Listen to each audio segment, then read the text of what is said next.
नमस्कार दोस्तों, स्वागत है आप सभी का अपना प्यारा सा YouTube channel Trishant academy biology में। तो फ्रेंड्स, कैसे हैं आप लोग? आई होप कि सारे स्टूडेंट बहुत ही अच्छे होंगे और अपनी तैयारी बहुत ही ज़ोरों से कर रहे होंगे। बोर्ड एग्जाम है सर पर, लेकिन टेंशन बहुत ज़्यादा है। लेकिन त्रिशांत एकेडमी बायोलॉजी पे आकर बच्चे एकदम टेंशन खत्म कर सकते हैं। देखिए, आज की इस क्लास में हम बात करेंगे डाइजेस्टिव सिस्टम के बारे में। डाइजेस्टिव सिस्टम क्या होता है, डाइजेस्टिव सिस्टम किसे कहते हैं और यहाँ से किस टाइप के क्वेश्चंस आपके एग्जाम में पूछे जाते हैं, ये सभी चीज़ें हम आपको इस वीडियो के माध्यम से बताएंगे। तो ये पार्ट 3 है आपका। पार्ट 1 में आप लोगों ने पढ़ा था डाइजेस्टिव सिस्टम क्या होता है, इसे हम और किस नाम से जानते हैं, कौन कौन से प्रोसेस होते हैं, कौन कौन सी प्रक्रिया होती है, उसके बाद इस प्रक्रिया के अंतर्गत क्या क्या चीज़ें होती हैं, सारी चीज़ें हम लोगों ने फर्स्ट क्लास में डिस्कशन किया था। सेकेंड क्लास में हम लोगों ने बात किया था कि जो आपके ऑर्गन्स हैं, ठीक है, माउथ से आपका डाइजेशन शुरू होता है। तो माउथ से आपने डिस्कशन किया था, टीथ के बारे में पढ़ा था, टंग के बारे में पढ़ा था, सैलिवरी ग्लैंड के बारे में पढ़ा था, ठीक है। उसके बाद यूवेला के बारे में और हम लोगों ने देखा था ओजोफेशस के बारे में। तो ये सारी चीज़ें हम लोग ईसोफेगस के बारे में डिस्कशन कर लिया था। तो आज का मेन हमारा टॉपिक होना चाहिए स्टोमक। तो आइए हम इस वीडियो के माध्यम से जानते हैं कि हमारा भोजन माउथ तक आ गया और माउथ में किसका डाइजेशन होता है, मैंने आपको पहले ही बता दिया था। जिसको नहीं मालूम, फर्स्ट और सेकंड वीडियो देखने के बाद थर्ड वीडियो देखें, या तो आपको समझ में नहीं आएगा या तो फिर आपको पहले से नॉलेज होना चाहिए। देखिए, हम बात करते हैं स्टोमक की। तो सबसे पहले आपने देखा था कि आपके जब माउथ में आपने भोजन को लिया, तो माउथ में भोजन को लेने के बाद आपका जो भोजन होता है, ठीक है, आप जो भोजन करते हो जिससे आपको एनर्जी प्रोवाइड होते हैं, जो कुछ पोषक तत्व होते हैं, कौन कौन से होते हैं? कार्बोहाइड्रेट, प्रोटीन, फैट, है ना। तो ये जो 3 आपने पोषक तत्वों को लिया, तो उसमें से कार्बोहाइड्रेट आपके मुंह में ही डाइजेस्ट कर देता है ना। मतलब कार्बोहाइड्रेट का डाइजेशन 90% आपके माउथ में ही हो जाता है। तो हमारा डाइजेशन किसका हो चुका है? आपके कार्बोहाइड्रेट का। यानी कि हमने जो खाना खाया, हमने कार्बोहाइड्रेट की मात्रा कुछ ली थी, तो कार्बोहाइड्रेट को हमने माउथ में ही डाइजेशन कर दिया। अब हमारा भोजन कहाँ पे आ गया है? अब हमारा भोजन आ गया है ईसोफेगस के माध्यम से, हमारा भोजन आ गया स्टोमक में। अब जब भोजन आपके स्टोमक में आ जाता है तो 3 से 4 घंटे भोजन आपके इस स्टोमक के अंदर ही रहता है। अब करता क्या है, ये देखना है। जैसे ही आपके भोजन स्टोमक में आते हैं, वैसे ही आपके स्टोमक में कुछ एंजाइम और कुछ आपके एसिड और साथ ही साथ कुछ जूस भी आ जाते हैं। जैसे ही भोजन ने एंटर किया, वैसे ही आपके जूस वगैरह भी सब क्या हो जाते हैं, आने लगते हैं। कौन से जूस की बात कर रही है मैम? पीने वाला नहीं, पीने वाले जूस की बात नहीं कर रहे हैं। अभी मैं आपको एक एक करके बताएंगे, ठीक है। तो सबसे पहले आइए देखते हैं क्या कह रहा है। Stomach is a J shape organ which upper part is connected with oesophagus and lower part is connected with small intestine. यानी कि आपका स्टोमक जो होता है वो किस शेप का होता है? जे शेप का होता है। और आपका स्टोमक किससे जुड़ा होता है? तो इसका अपर पार्ट जो होता है वो ईसोफेगस से जुड़ा होता है, और जो लोअर पार्ट होता है, नीचे वाला पार्ट होता है, वो स्मॉल इंटेस्टाइन से जुड़ा होता है। आपको इस तरीके से बताना है। हिंदी में देख लीजिए।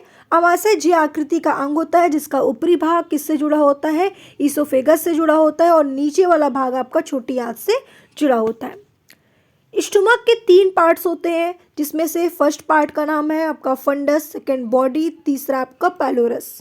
जिसमें से फंडस का कोई खास वर्क नहीं होता है, सेकेंड आपका बॉडी, और तीसरा आपका जो होता है, थर्ड आपका होता है, वो होता है पाइलोरस।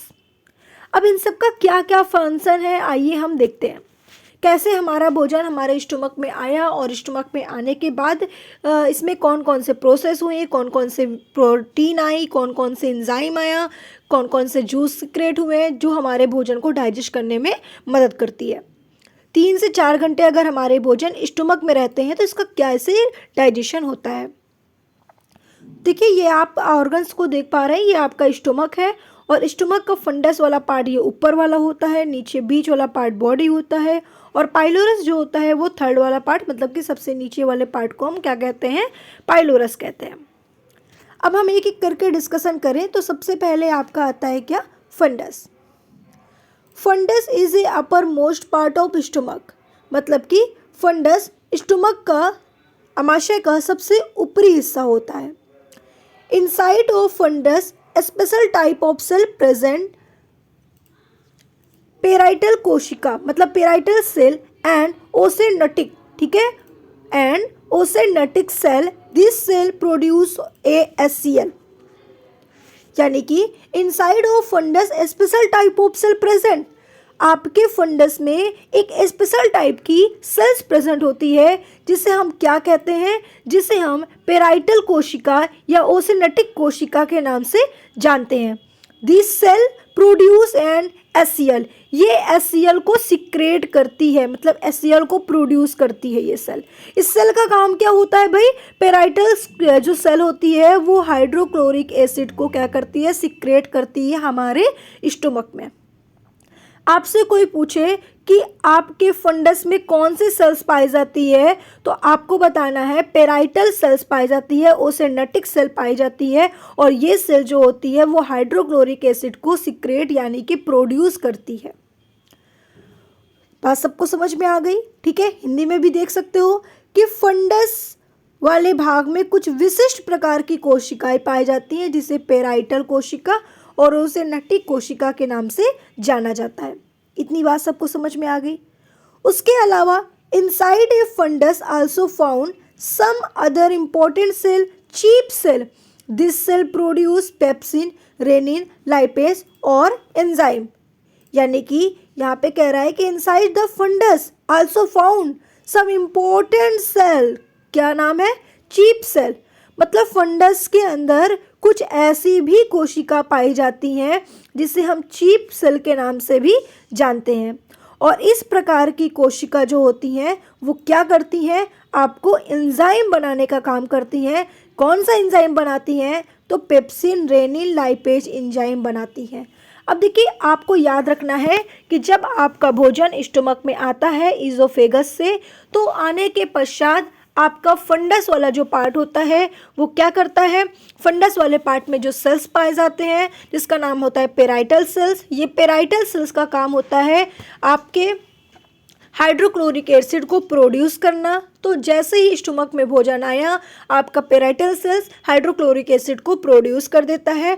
उसके बाद आपका जो चीप सेल होता है, वो चीप सेल का काम क्या होता है, ये पेप्सिन, रेनिन और लाइपेज एंजाइम को क्या कर देते हैं, सिक्रेट कर देता है, मतलब कि बनाने का काम करता है। तो इस तरीके से आपके स्टोमक में pepsin, renin, lipase enzyme secrete हो चुका है और आपका हाइड्रोक्लोरिक एसिड भी बन चुका है, ठीक है। अब ये हाइड्रोक्लोरिक एसिड का काम क्या होता है, ये आपके एंजाइम को एक्टिवेट करता है कि चलो अब तुम्हारा काम शुरू हो गया। जब तक हाइड्रोक्लोरिक एसिड एक्टिवेट नहीं करेगा एंजाइम को, तब तक ये काम करना शुरू नहीं करेगा। भाई सिक्रेट तो हो गया, आ तो गया स्टोमक में, लेकिन आपको कोई ऑर्डर देने वाला होना चाहिए। तो ऑर्डर कौन देता है, हाइड्रोक्लोरिक एसिड देता है, किसे, आपके एंजाइम को।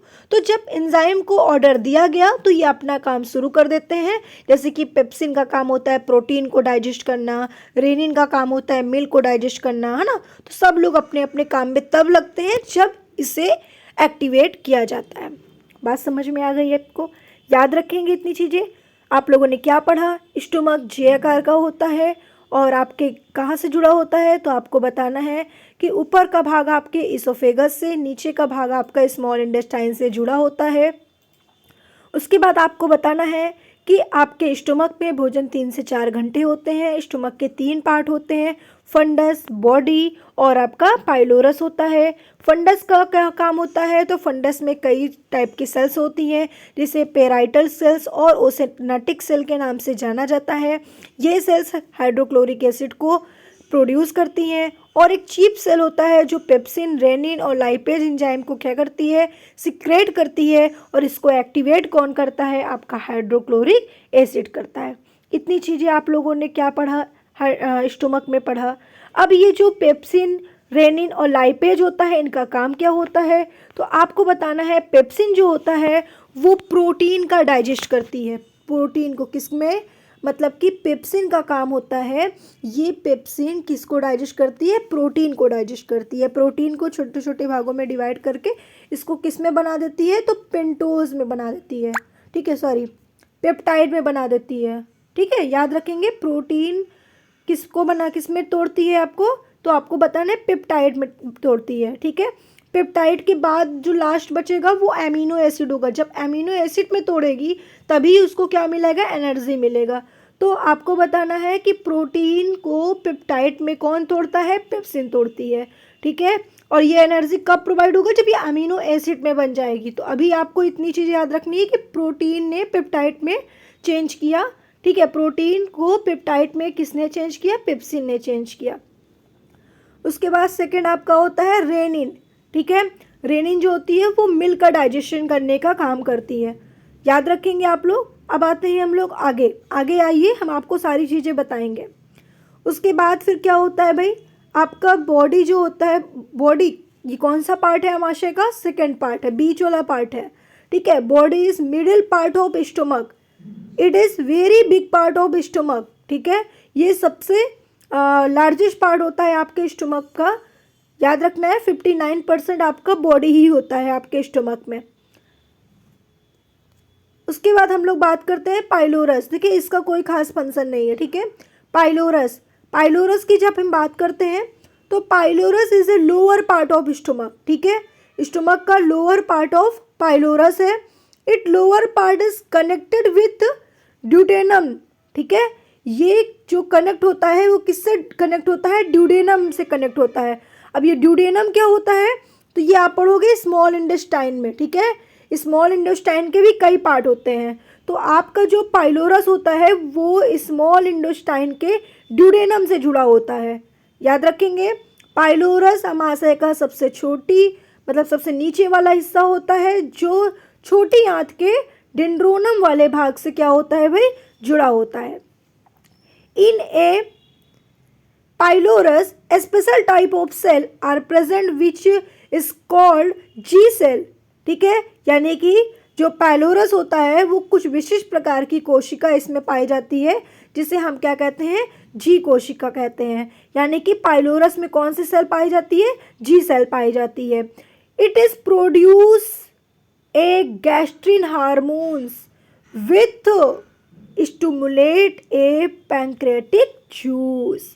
बात समझ में आ गई आपको कि आपका ये गैस्ट्रिक जो हार्मोन्स होता है उसको प्रोड्यूस करता है, और ये गैस्ट्रिक हार्मोन्स क्या करता है, आपका पैंक्रेस्टिक जूस को प्रोड्यूस करता है। तो आपको बात समझ में आ गई होगी। आपसे पूछा जाए कि स्टोमक का कौन सा पार्ट पैंक्रेस्टिक जूस को सिक्रेट करता है, तो पाइलोरस वाला पार्ट होता है जो पैंक्रेस्टिक जूस को सिक्रेट करता है। और कौन सी सेल्स करती है गैस्ट्रिन हार्मोन्स को प्रोड्यूस, तो आपको बताना है जी सेल करती है, ठीक है। कौन से सेल, जी सेल होती है। इतनी बात समझ में आ गई। और पैंक्रियास का काम क्या होता है, वो संदेश देने का काम करता है, पैंक्रेटिक बनाने का काम करता है, ठीक है। अब इसका क्या काम होता है ये भी मैं आपको बताऊंगी, कैसे आगे डाइजेस्ट करता है पैंक्रेस्टिक जूस, ठीक है। बस इतना चीज़ें आपको समझ में आई कि नहीं, एक बार मुझे कमेंट करके सभी लोग बताइएगा। फिर मैं आपको नेक्स्ट क्लास में स्मॉल इंटेस्टाइन के बारे में पढ़ाऊंगी। इसमें आपको पूरी क्लास नहीं मिल पाएगी। लास्ट क्लास आपकी एक रहेगी पार्ट 4, जिसमें हम लोग बात करेंगे स्मॉल इंटेस्टाइन, लार्ज इंटेस्टाइन और एनस के बारे में, जिसमें आपकी क्लास यहीं पे कि ये टॉपिक आपका कंप्लीट हो जाएगा। तो आपको यहाँ तक समझ में आ गया कि आपका भोजन स्टमक में आया, जो जे शेप का होता है। अपर पार्ट आपका इजोफेगस से जुड़ा होता है, लोअर पार्ट स्मॉल इंटेस्टाइन से जुड़ा होता है। इसके 3 पार्ट होते हैं, फंडस, बॉडी, पाइलोरस। फंडस में कुछ सेल्स पाई जाती हैं, ये आपके स्टमक का सबसे ऊपरी भाग होता है। इसमें कुछ स्पेशल सेल्स होती हैं जिसे पेराइटल सेल्स कहते हैं और ओसेग्नेटिक सेल कहते हैं। ये सेल जो होती है वो क्या करती है, हाइड्रोक्लोरिक एसिड को प्रोड्यूस करती है। और उसके बाद चीप सेल एक भी प्रेजेंट होते हैं। Chief cell pepsin, renin, lipase को सिक्रेट करते हैं। और ये चीप सेल जो आपकी होती है, ठीक है, वो पेप्सिन, रेनिन, लाइपेज को जो सिक्रेट करते हैं और इसे एक्टिवेट आपका हाइड्रोक्लोरिक एसिड करता है। पेप्सिन प्रोटीन का डाइजेस्ट करती है, रेनिन मिल्क का करती है, ये मैंने आपको बता दिया। सेकंड पार्ट बॉडी है, बॉडी का कोई कार्य नहीं होता हमारे स्टोमक में। थर्ड आपका होता है पाइलोरस। पाइलोरस जो होता है वो छोटी आंत के ड्यूडेनम वाले पार्ट से जुड़ा होता है, और इसमें एक प्रकार की सेल पाई जाती है जिसे जी सेल कहते हैं। ये गैस्ट्रिन हार्मोन्स को क्या करती है भाई, ये गैस्ट्रिन हार्मोन्स जो मतलब कि इसमें सेल पाई जाती है, इसे गैस्ट्रिन सेल, गैस्ट्रिन हार्मोन्स या जी सेल भी कह सकते हैं। यानी कि पाइलोरोरस में कुछ विशेष प्रकार की जो कोशिका पाई जाती हैं जिन्हें हम लोग जी कोशिका कहते हैं, और यह कोशिका ही गैस्ट्रिन हार्मोन्स को बनाती है, याद रखेंगे, ठीक है। और ये गैस्ट्रिन हार्मोन्स क्या करती है, पैंक्रेस्टिक जूस को सिक्रेट करती है, और पैंक्रेस्टिक जूस का क्या काम होता है ये मैं आपको आगे बताऊंगी। पैंक्रियास को संदेश देता है और पैंक्रेस्टिक बनाने के लिए काम आता है, लेकिन इसका क्या फंक्शन होता है आइए हम देखते हैं। इसके फंक्शन के बारे में हम बात करेंगे, फिर नेक्स्ट क्लास में हम आगे स्मॉल इंटेस्टाइन पढ़ेंगे। इतनी चीज़ें आपको समझ में आ गई। अब आपको एक चीज़ समझाना था कि पैंक्रेस्टिक जूस का क्या फंक्शन होता है ना। और उसके बाद मैं आपको ये बताने वाली हूँ कि जो मैंने आपको बताया कि पेप्सिन, रेनिन और लाइपेज, मैंने आपको बार बार कहा कि पेप्सिन का काम होता है प्रोटीन का तोड़ना, है ना, मतलब पेप्सिन का काम होता है प्रोटीन को तोड़ना। ये जो प्रोटीन को तोड़ता है किस में तोड़ता है, तो आपको बताना है किस में तोड़ता है, पेप्टोन में। किस में, पेप्टोन में, ठीक है, पेप्टोन में तोड़ता है। कितना परसेंट आपको डाइजेस्ट कर देता है, 90% पेप्टोन को डाइजेस्ट कर देता है। ये जो रेनिन होता है उस मिल्क को डाइजेस्ट करता है, और मिल्क को कितना परसेंट कर देता है, पूरा स्टोमक में मिल्क हमारा डाइजेस्ट हो जाता है, ठीक है। और ये मिल्क क्या करता है, इमल्सीकरण करता है, मतलब पाइसीकरण करता है, यानी कि इमल्सिफिकेशन करता है, ठीक है। उसके बाद आपका जो आता है क्या, जो पेप्सिन होता है वो एक्टिवेट नहीं होता, ठीक है, वो एक्टिवेट नहीं होता। उसे एक्टिवेट कौन करता है, मैंने आपको बताया हाइड्रोक्लोरिक एसिड। इतना समझ में आ गया, ठीक है। अब जब मैं आप लोगों को स्मॉल इंटेस्टाइन पढ़ाऊंगी तो उसमें आप लोगों को समझ में आएगा कि स्मॉल इंटेस्टाइन में ये जो लीवर और पैंक्रियाज होता है ना, वो वाला पार्ट भी बताऊंगी, ठीक है। अमाशय से जुड़ा होता है, ठीक है, ये लीवर और आपका पैंक्रियाज जुड़ा होता है, लेकिन इसका स्टमक में कोई काम नहीं होता। स्टमक में जितना काम था मैंने आपको बता दिया। जब आप लोग स्मॉल इंटेस्टाइन पढ़ोगे तो स्मॉल इंटेस्टाइन में आपको क्या पढ़ना है भाई, कि स्मॉल इंटेस्टाइन के 3 पार्ट्स होते हैं। कौन कौन से पार्ट्स होते हैं मैं आपको भी बताऊंगी, ठीक है। तो ये जो 3 पार्ट्स होते हैं फिर उसमें आप लोगों को पढ़ाया जाएगा लीवर, पैंक्रियास, लीवर का क्या काम होता है, पैंक्रियास का काम क्या होता है, किस तरीके से पैंक्रियास डाइजेशन करते हैं। क्योंकि आपने भी देखा कि मैंने आपको बताया अभी यहाँ पे कि जो आपका प्रोटीन होता है उसका 90% ही डाइजेस्ट हुआ, तो 10% तो कहाँ डाइजेस्ट होगा, स्मॉल इंटेस्टाइन में। तो कौन करेगा ना, कौन करेगा। तो आगे की क्लास को देखने के लिए चैनल को सब्सक्राइब करके, वीडियो को लाइक करके शेयर करिए। हमारी क्लासेस आपको कैसी लगी हमें कमेंट करके ज़रूर बताइएगा। मैंने आपको एक रिवीजन के तौर पर बहुत स्पीड में पढ़ाया और मैंने पूरी एक्सप्लेन किया। मुझे नहीं लगता कि इससे इजी क्लासेस आपको कहीं मिल सकती है।